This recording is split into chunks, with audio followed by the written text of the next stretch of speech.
मी विनंती करेन विठ्ठल जाधव सर आणि माननीय श्री नितीन थोरात सर यांना आपण स्टेजवर यायचं आहे.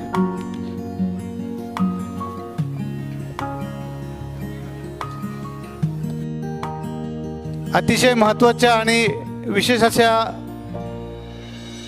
सेशनमध्ये आपण सुरुवात करत आहोत. सेशनला एक महत्त्वाचा संवाद आता इथे होणार आहे, तो म्हणजे वाचकांनी विचारलेल्या प्रश्नांना लेखकांनी उत्तर देणं.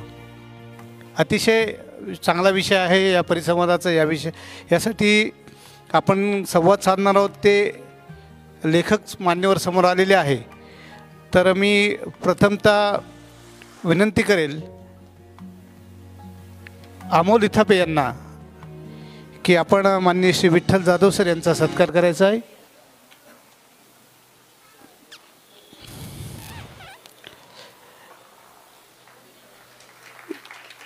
यांनाच आपण अनेक आपल्या मनातले प्रश्न विचारणार आहोत, त्यासाठी आपण जोरदार टाळ्या वाजवायला हरकत नाही. तर यानंतर मी विनंती करेल संजयजी म्हस्के यांना की आपण माननीय श्री नितीन थोरात सर यांचा सत्कार करायचा आहे. संजयजी म्हस्के ते आपण लेखकांना विचारणार आहोत, त्यांना पहिल्यांदा ऐकणार आहोत. त्यानंतर आपल्याला त्यांना प्रश्न विचारायचे आहेत. त्यावेळेस मी तुमच्याकडे माईक घेऊन येईल. त्यावेळेस तुमचे काही प्रश्न असतील, वाचक म्हणून असतील, नवोदित लेखक म्हणून असतील, तर आपण जरूर विचारायचे आहेत. मी या दोघांची ओळख करण्यासाठी प्रथमतः विठ्ठल जाधव सरांचा परिचय देण्यासाठी मी सूर्यकांत नेटके यांना विनंती केली की आपण विठ्ठल जाधव सरांचा परिचय द्यायचा आहे. स्वातंत्र्य सैनिक सेनापती बापट साहित्य संमेलनामध्ये आजच्या या दुसऱ्या दिवशी आणि तिसऱ्या सत्रामध्ये लेखक आपल्या भेटीला या संवाद कार्यक्रमात या ठिकाणी डॉक्टर विठ्ठल जाधव आणि नितीन थोरात असे महाराष्ट्रात गाजलेले दोन प्रथितयश असे लेखक या ठिकाणी आलेले आहेत. शिरूर कासार या दुष्काळी तालुक्यातील कोळवाडी या छोट्याशा गावामध्ये विठ्ठल जाधव त्या गावचे रहिवासी आहेत. पेशाने प्राथमिक शिक्षक आहेत. तिवडा नावाचा कथासंग्रह त्यांचा सर्वात पहिल्यांदा प्रकाशित झाला. राज्यभर या पुस्तकानं चांगलं नावलौकिक मिळवला. त्यानंतर पांढरा कावळा नावाची कादंबरी त्यांनी लिहिली, बालकादंबरी आहे, ज्याला राज्य शासनाचा उत्कृष्ट पुस्तकाचा पुरस्कार मिळालेला आहे. एकूण 12 पुस्तकं विठ्ठल जाधवांचे प्रकाशित आहेत. महाराष्ट्र शासनाच्या पुरस्कारासह 14 वेगवेगळे साहित्यातील पुरस्कार त्यांना मिळालेले आहेत.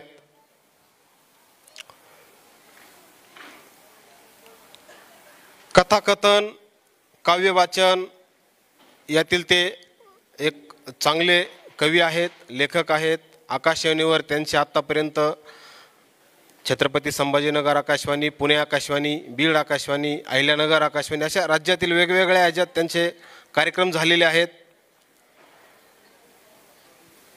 एक चांगला लेखक आज या ठिकाणी आपल्याला ऐकायचे त्यांना. तर मी त्यांना त्यांच्या आजच्या या सत्राला शुभेच्छा देतो आणि थांबतो.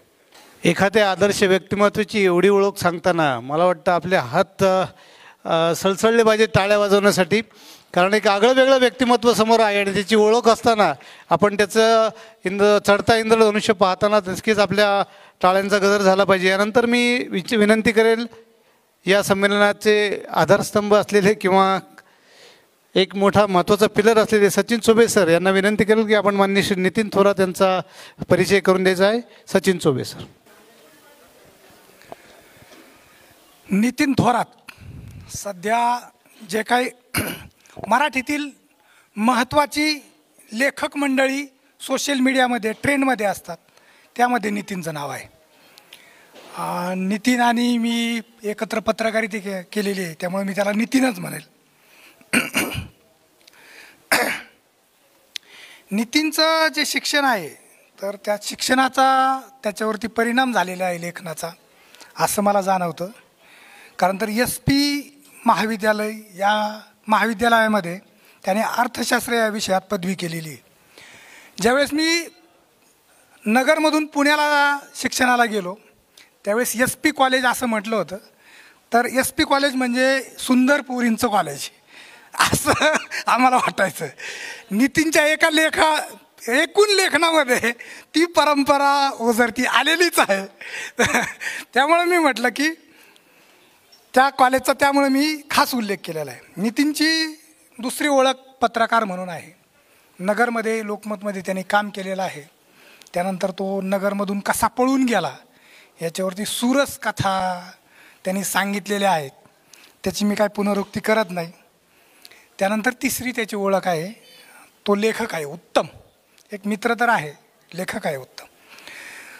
त्याची सूर्याची सावली ही जी कादंबरी आहे तिला राज्य शासनाचा पुरस्कार मिळालेला आहे. राज्य शासनाचा पुरस्कार मिळाल्याच्या नंतर एक कंपू तयार झालेला आहे फेसबुकवर, राज्य शासन पुरस्कार प्राप्त लेखक. तर त्या कंपूचाही संस्थापक तो आहे. एका वेगळ्या ढंगामध्ये आपल्याला पुरस्कार मिळाला आहे, त्याची गंमत जम्मत कशी घ्यावी याचं उत्तम उदाहरण म्हणजे नितीन. नितीनविषयी मी खूप काही बोलू शकतो, आतल्या गोष्टीही सांगू शकतो, पण मी सांगणार नाही आहे. बरोबर. मूळ मुद्दा असा आहे की तुम्ही नितीनला ऐकण्यासाठी इथं आलात. नितीनची खूप सारी पुस्तकं आलेली आहेत. त्याची साधू, त्याच्यानंतर शंभू या 2 कादंबऱ्या खूप गाजलेल्या आहेत, सध्या ट्रेंडमध्ये आहेत. आंबालक्ष्मी ही कादंबरी खूप चालली त्याची.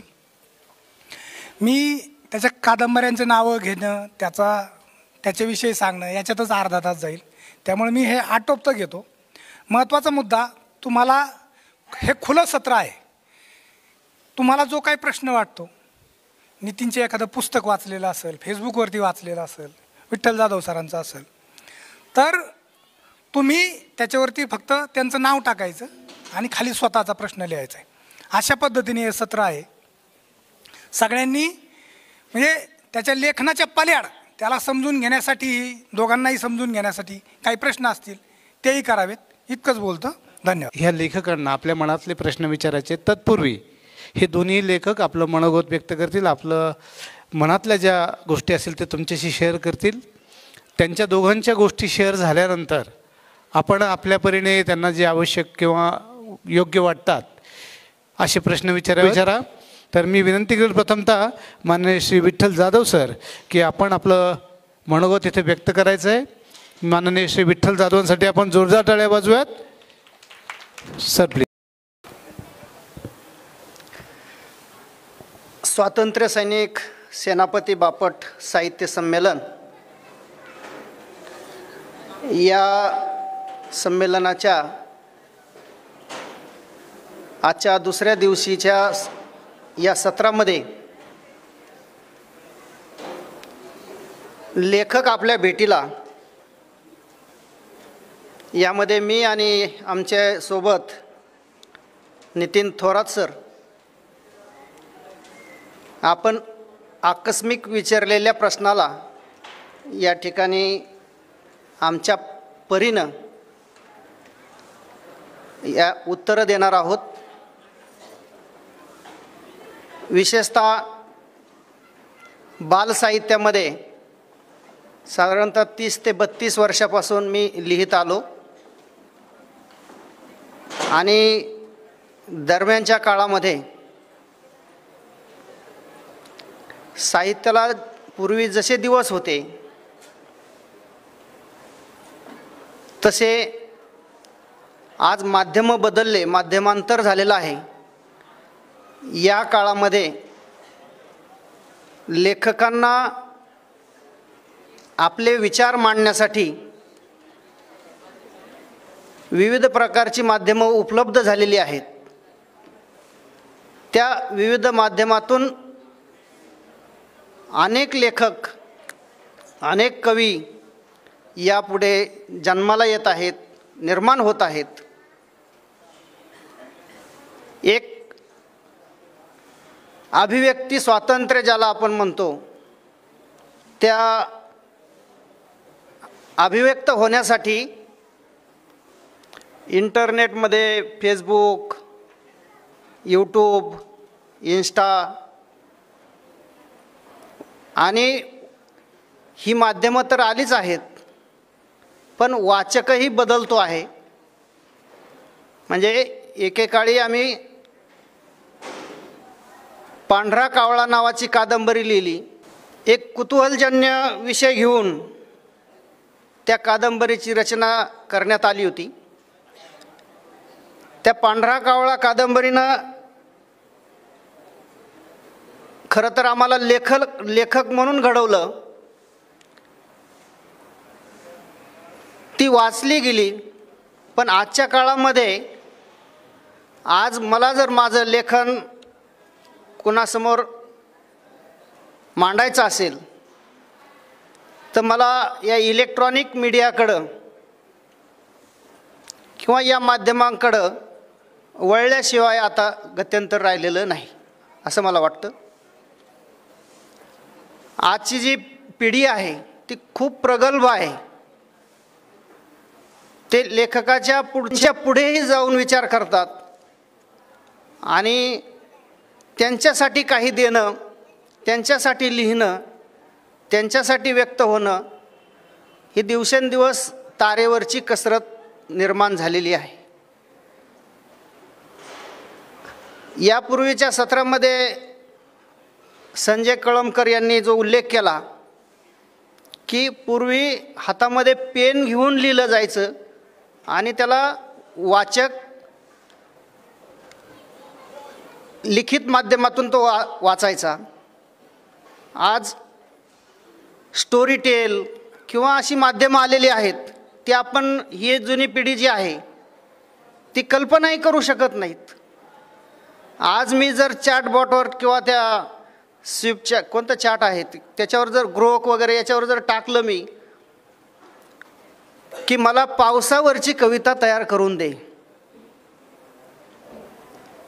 म्हणजे पावसावरची कविता तयार करून दे असं म्हटल्याबरोबर ते पावसावर पूर्ण विचार करतंय, त्याच्यात यमक जुळवतंय, अलंकार येतात, 4-4 कडव्यामध्ये अतिशय सुंदर अशी कविता तयार करून देते.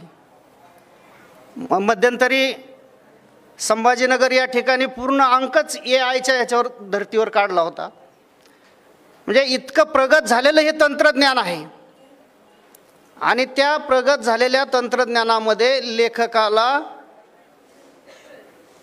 कथा, कविता, नाट्य या माध्यमातून व्यक्त व्हायचं आहे. ही आता खरोखरच म्हणजे एक तारेवरची कसरत आहे.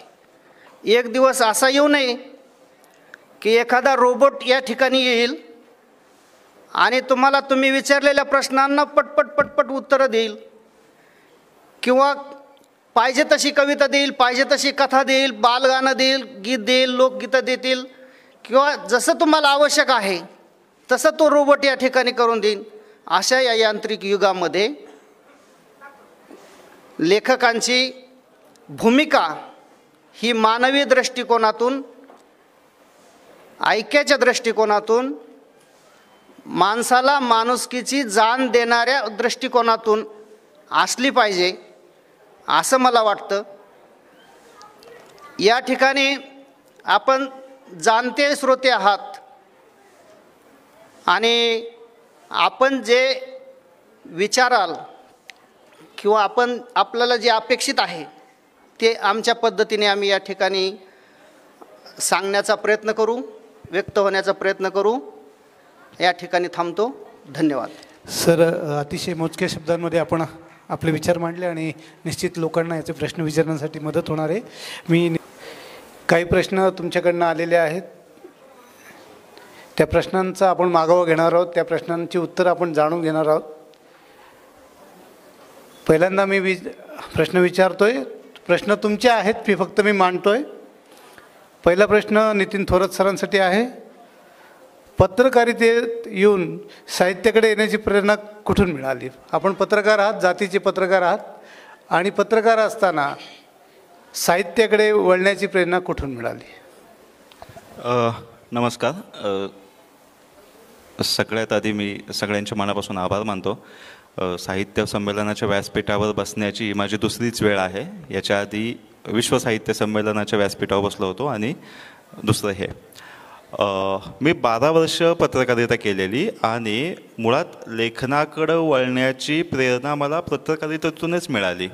म्हणजे झालं असं की पत्रकारितेमध्ये असं होतं की खूप मोजक्या शब्दात लिहावं लागत होतं की जेणेकरून ते वाचणाऱ्यांना व्यवस्थित कळावं. म्हणजे अगदी एखादी छोटी बातमी सविस्तर लिहावी लागायची, कधीकधी तीच बातमी छोटी करून लिहावी लागायची. त्यामुळं नेमके शब्द त्या बातमीमध्ये यायला हवेत अशी जी अंगवळणी सवय पडत गेली, त्यातून मग हळूहळू लेखनाचं किंवा संपादनाचं जे कौशल्य असतं ते अवगत होत गेलं.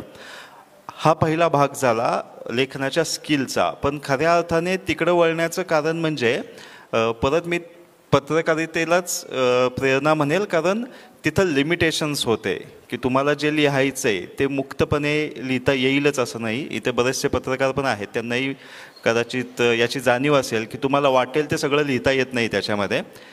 तर मला जर वाटेल असं लिहायचं असेल तर मला पत्रकारिता थांबवावी लागेल किंवा पत्रकारितेसोबत मला लेखनाकडे वळावे लागेल, जे माझा स्वतंत्र लेखनाचा भाग असेल.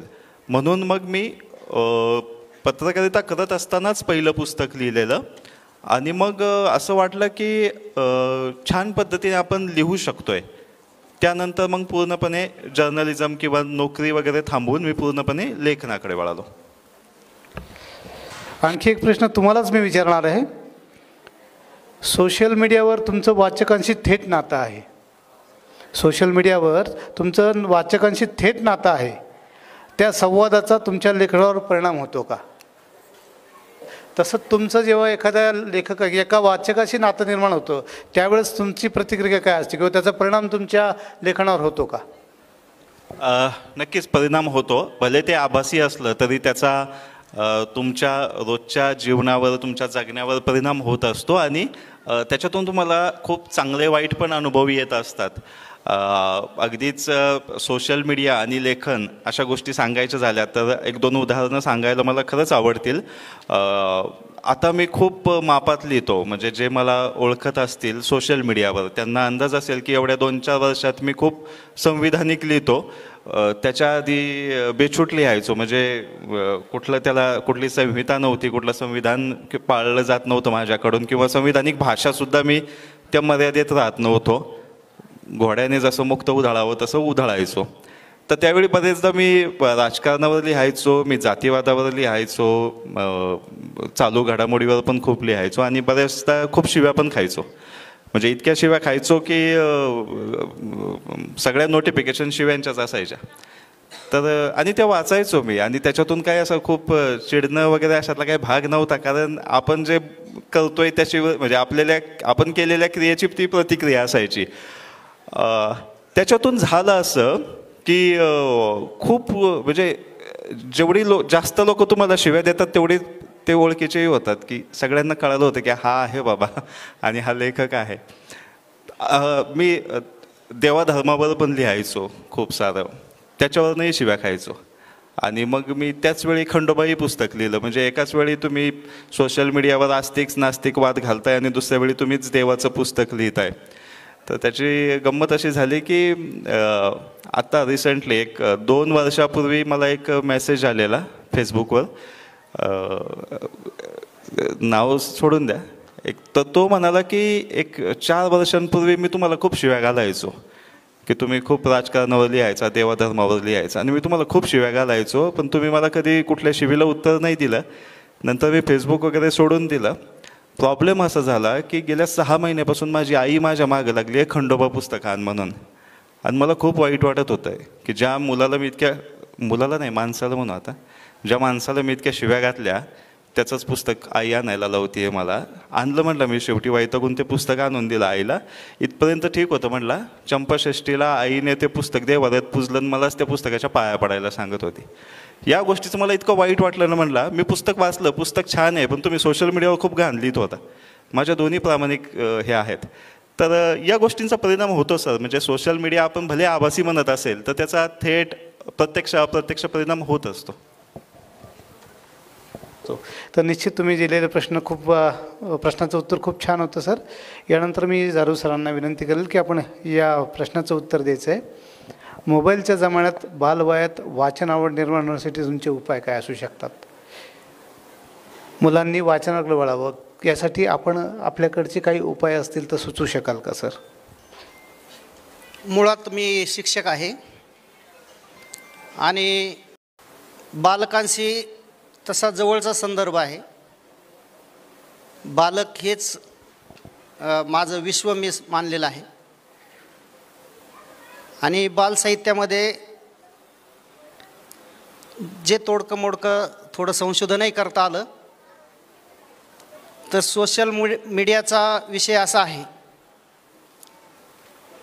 ते बाल मनाला संमोहित करतं आहे.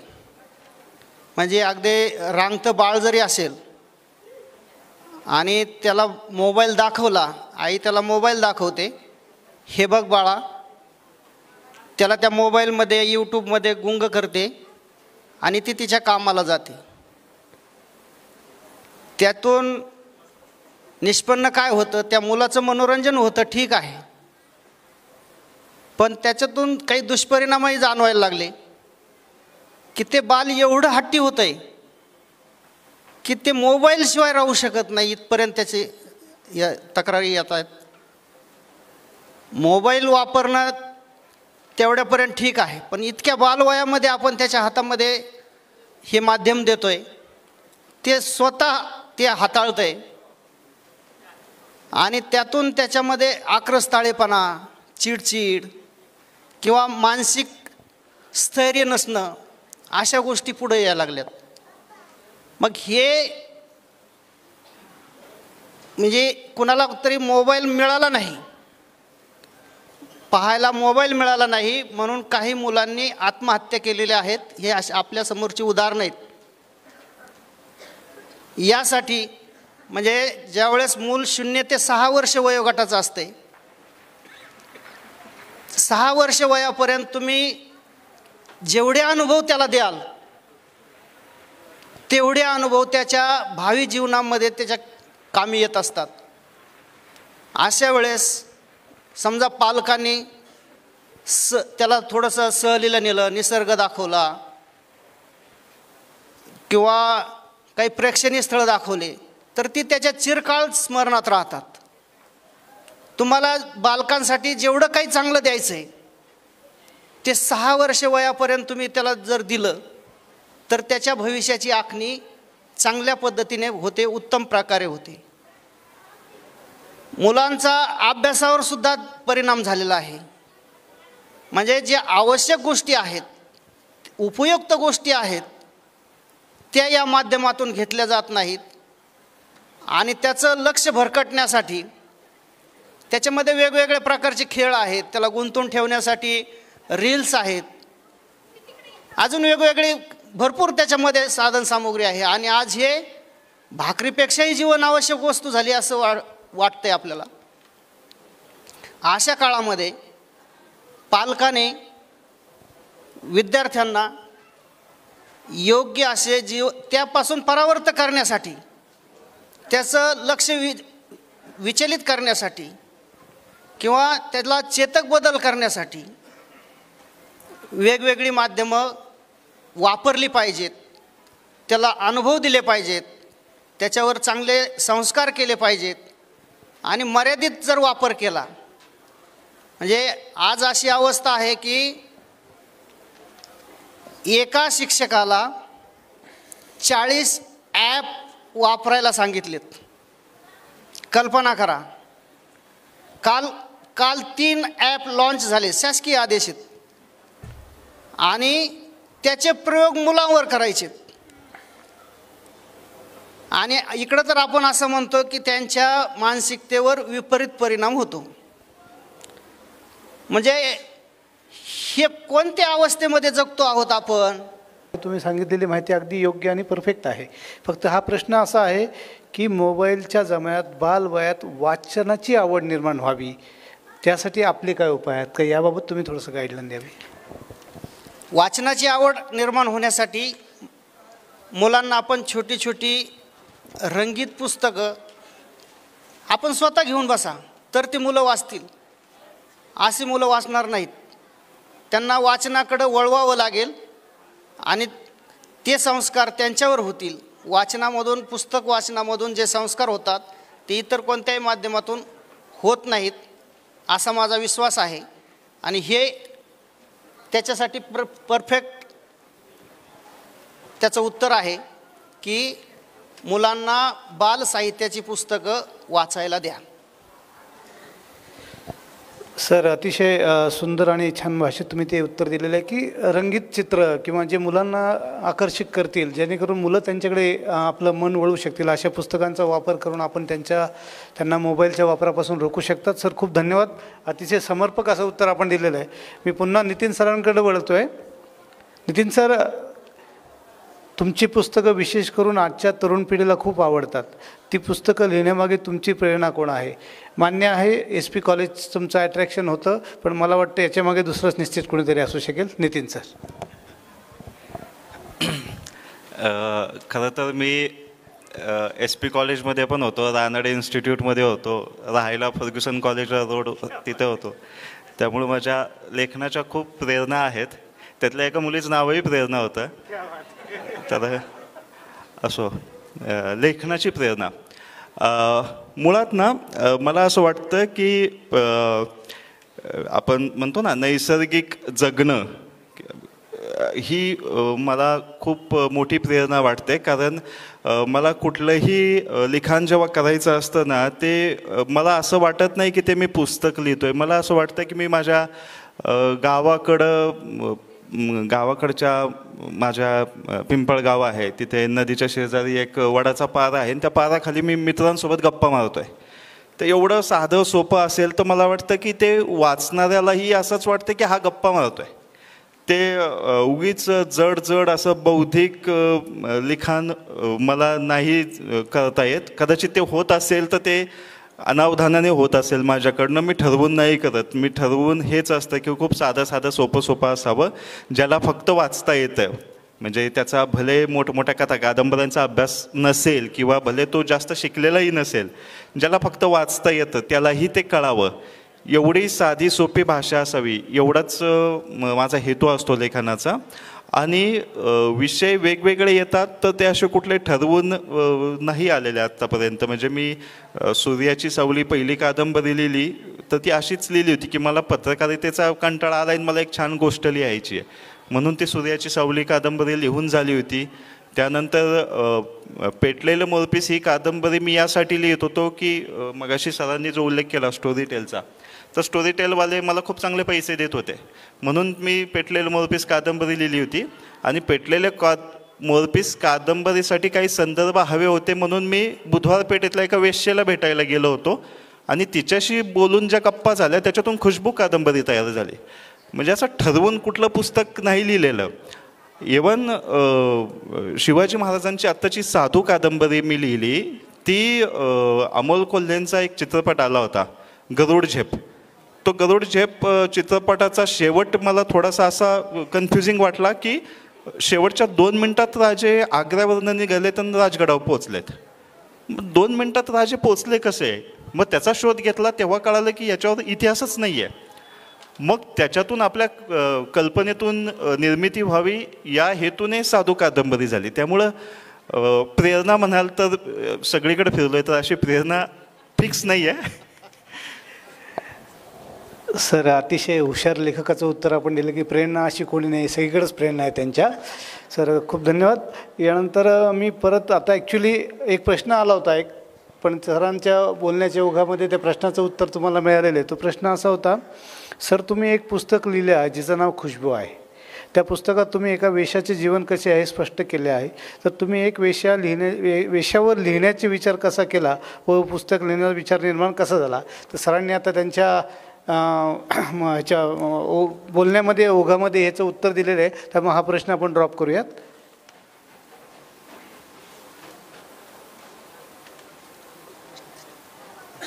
मी पुढचा प्रश्न करेल माननीय श्री विठ्ठल जाधव सर यांना. सर, फार छान प्रश्न आहे, छोटासा प्रश्न आहे पण त्याचं महत्त्व फार आहे. त्याचा प्रश्न असा आहे, कविता लिहिताना तुम्हाला कविता सुचतात, म्हणजे कविता लिहिताना तुम्हाला कविता सुचतात म्हणून लिहिता की लिहितात म्हणून कविता सुचतात? सर, प्रश्न लक्षात आला ना?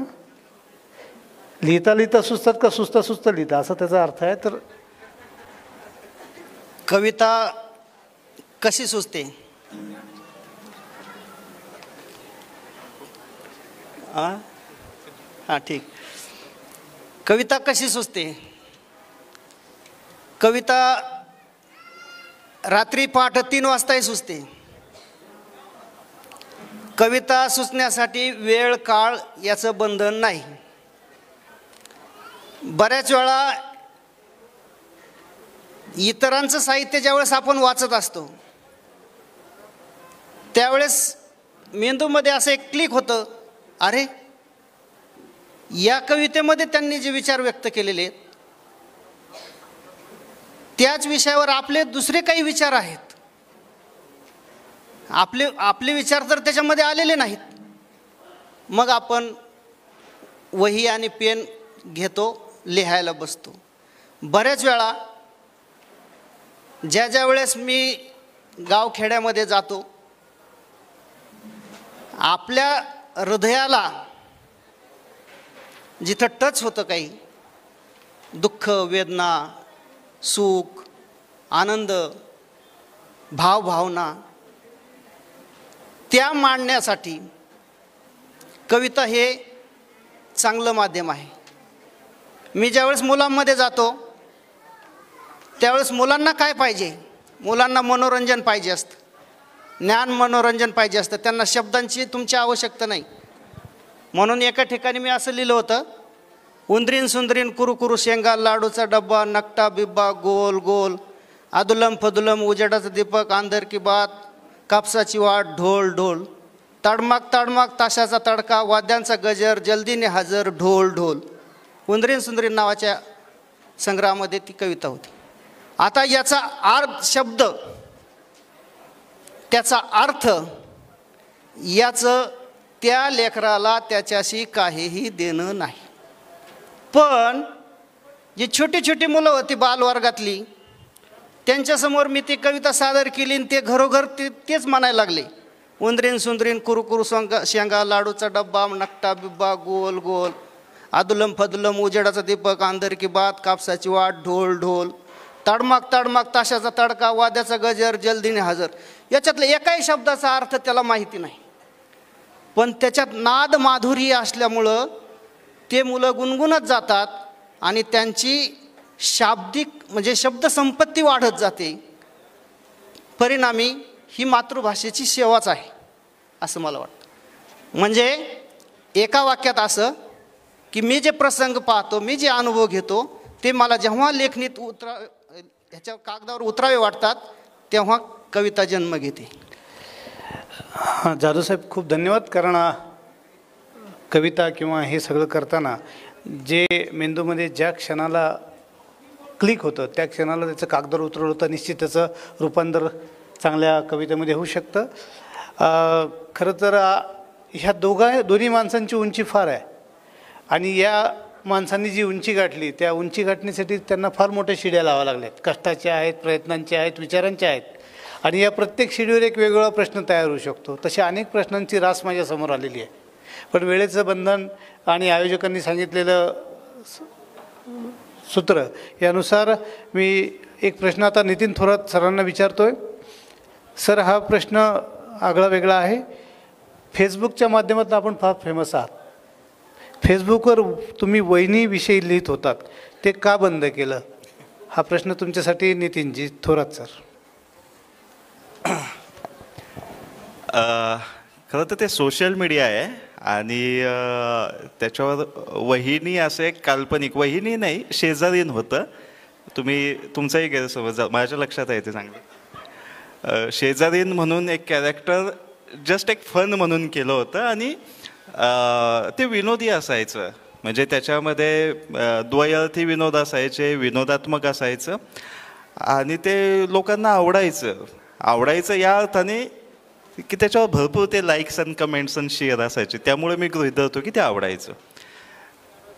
गंमत अशी होती की त्यावेळी एकही शेजारी माझ्या नव्हती राहायला आणि हे बऱ्याच जणांना माहीत नव्हतं. म्हणजे मी जिथं राहत होतो माझ्या घराच्या आजूबाजूला एक 400 मीटरपर्यंत सगळं शेतच होतं. माझं मध्ये घर होतं.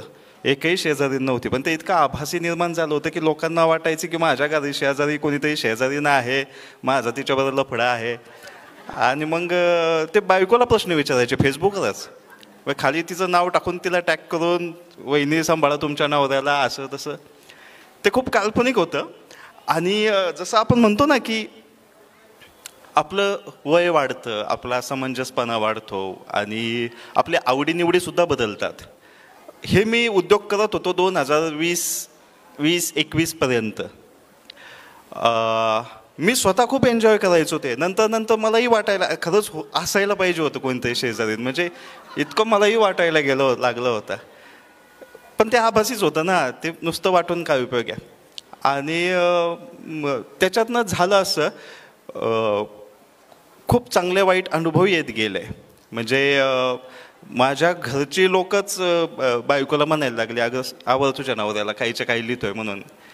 किंवा नंतर तर असं झालं होतं की एक फेसबुकवरचाच होता एक जण, तो तिकडे प्लॉट शोधत आला होता आणि मी त्याला रस्त्याला भेटलो आणि मी त्याला विचारलं. तो म्हटला की नितीन थोरात तुम्हीच ना? म्हटलं हां. म्हटलं इकडं कुठं आलाय तुम्ही?